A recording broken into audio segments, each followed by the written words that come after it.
This video sponsored by BuyMode. இந்த ஆப்பில் நீங்கள் பர்ச்சேஸ் பண்ணக்கூடிய எல்லா ப்ராடக்ட்டும் உங்களுக்கு ரொம்ப மலிவான விலையிலே கிடைக்குது. இதில் நிறைய ஆஃபர்ஸ் அண்ட் கூப்பன்ஸ் ப்ரொவைட் பண்ணுறாங்க.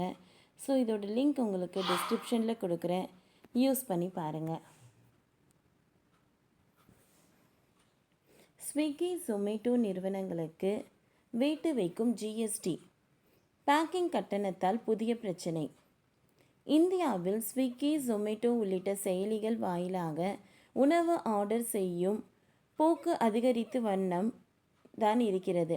இந்த நிலையில் ஜிஎஸ்டி துறை அதிகாரிகள் இது போன்ற தளங்களில் இணைந்து உணவு டெலிவரி செய்யக்கூடிய வாகனங்கள் பேக்கிங் மீதான வரிகளை செலுத்தாமல் வரி ஏய்ப்பு செய்கின்றனவா என ஆய்வு நடத்த தொடங்கியுள்ளன.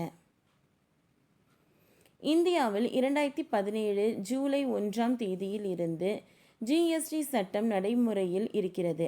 இதன்படி சேவை வழங்கக்கூடிய நிறுவனங்கள் வாடிக்கையாளர்களிடமிருந்து ஜிஎஸ்டியை பெற்று அதனை அரசிடம் வழங்க வேண்டும்.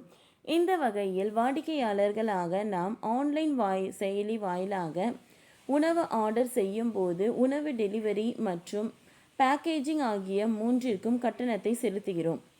இதில் பேக்கேஜிங் மீது வரியானது விதிக்கப்படுகிறது. வாடிக்கையாளர்களிடமிருந்து தான் இது வசூல் செய்யப்படுகிறது.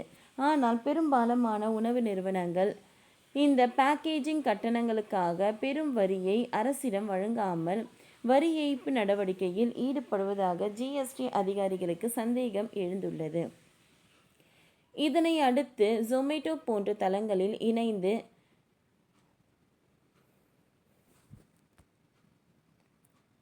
உணவு விற்பனை செய்யும் நிறுவனங்கள் 2022 ஜனவரி 1 முதல் தற்போது வரையிலான பேக்கேஜிங் கட்டணங்களுக்கான ஜிஎஸ்டி பேமெண்ட்டுகளை செலுத்தியது தொடர்பான ஆவணங்களை தாக்கல் செய்யுமாறு சம்மன் அனுப்பியுள்ளனர்.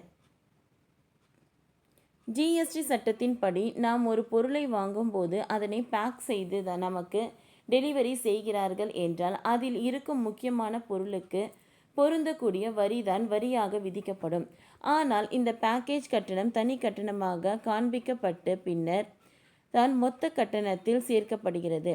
எனவே ஜிஎஸ்டி சட்டத்தின்படி இந்த பேக்கேஜிங் கட்டணத்திற்கான ஜிஎஸ்டி வரியை உணவகங்கள் அரசுக்கு செலுத்தியாக வேண்டும். ஆனால் பெரும்பாலான உணவகங்கள் அவ்வாறு செலுத்தாமல் வரி ஏய்ப்பு செய்வதாக தான் தற்பொழுது சந்தேகம் எழுந்திருக்கிறது. இந்த வரியை உணவகங்கள் செலுத்த வேண்டுமா அல்லது ஜொமேட்டோ, ஸ்விக்கி போன்ற செயலிகள் இந்த வரியை செலுத்த வேண்டுமா என்ற குழப்பம் நீண்ட காலமாக இருந்து வருகிறது என இந்த துறை சார்ந்தவர்கள் தெரிவிக்கின்றனர். உதாரணமாக 1000 கணக்கில் ரூபாய் கணக்கில் நீங்கள் உணவு ஆர்டர் செய்கிறீர்கள் என்றால் அதில் டெலிவரி மற்றும் பேக்கேஜிங் உள்ளிட்டவற்றோடு சேர்த்து 1260 ரூபாய் நீங்கள் கட்டணமாக செலுத்த வேண்டி இருக்கும். இதில் ஜொமேட்டோ, ஸ்விக்கி போன்ற செயலிகள் ஜிஎஸ்டி மற்றும் அவர்களுக்கான கமிஷன் தொகையை பெற்றுக்கொண்டு மீதமுள்ள தொகையை தான் உணவகங்களுக்கு வழங்கும். இதில் தான் பேக்கேஜிங் மீதான ஜிஎஸ்டி தொகையை உணவகங்கள் செலுத்துவதா அல்லது இந்த செயலிகள் செலுத்துவதா என்ற கேள்வி எழுந்துள்ளது. ஓகே ஃப்ரெண்ட்ஸ், இந்த வீடியோ உங்களுக்கு யூஸ்ஃபுல்லாக இருந்ததுன்னா லைக் பண்ணுங்கள், ஷேர் பண்ணுங்கள், சப்ஸ்கிரைப் பண்ணுங்கள். தேங்க்யூ.